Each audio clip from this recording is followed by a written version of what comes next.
Jocko, how do you lead a team of volunteers? How to punish or discipline them? Can't threaten to fire them because they're all I have. I know a leader does so much more than threaten and punish, but I need some guidance. Try to motivate, but feel the need to do more. Thanks. Try and answer this one quickly. Because this is kind of a question I've answered before in a different form. Do they understand why they're doing what they're doing, and do they understand why it's important? Do they understand how what they are doing will benefit them? Do they also see you working hard to try and make things happen? So those are just the basic questions. Let's just get those out there every time. Every time someone's not doing what you want them to do they understand why they're doing what they're doing? Do they understand why it's important to the mission, and do they understand how being successful in the mission will benefit them? So let's just get those out of the way. Next, what can we do here? Have you gamified the situation at all? How you like that?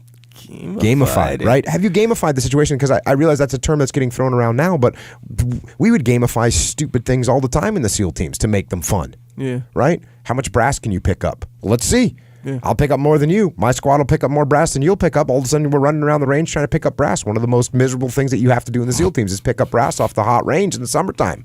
Mm-hmm. And you do it for like 2 days. Because once you get done with all your work, you got to go pick up millions of rounds of brass spread out all over the desert in August in the Imperial Valley. It's hot. It sucks. But guess what we're going to do? Have a contest. Yeah. So what are you going to do to gamify it? Like what kind of cool competition around some short-term goal can you set up that's going to make it fun for them? Some kind of cool reward. What about some kind of friendly bets around achieving something? Like, I bet if I raise this much money, I will go to work with a pair of underwear on my head, or you have to. You know what I mean? Right, Whatever these stupid bets. You know what we used to do in the teams is we'd bet $1. One of my old running mates. Mm-hmm. If we had something like critical, I'll bet you $1. Yeah. That was like the biggest bet you could make. Yeah. Because it's pure pride. Yeah. So, yeah.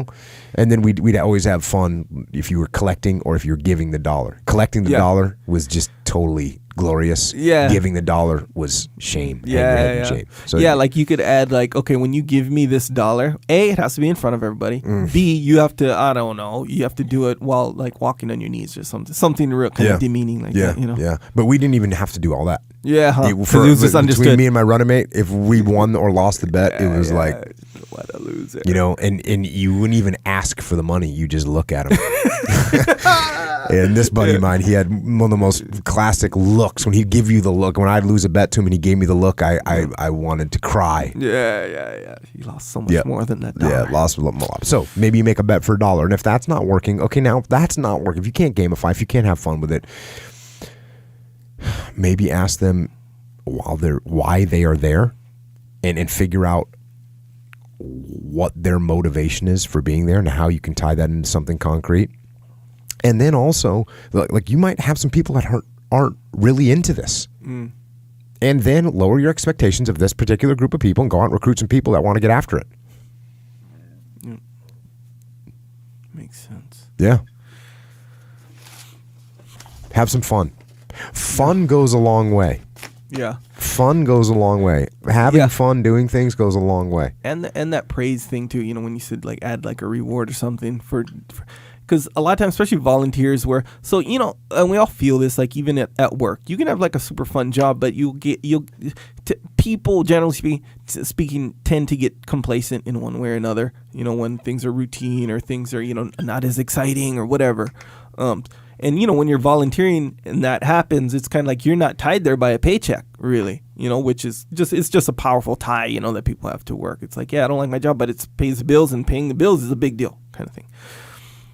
So if you add that element of excitement or fun or, little personal payoff in one way or another, I think that helps a lot of the time. Indeed. And that tends to happen too if the lead, I'm not saying this person is doing this or not doing this, but like if they become kind of complacent in not recognizing how much they appreciate the volunteers, like if they're just like, oh yeah, this is just business as usual, thanks for coming in. That's kind of it, kind of thing. And they're, then it just gets kind of blah, like there's not the payoff that they used to have, But Have if you fun. can kind of keep that going, it's keep them in the game. Next question.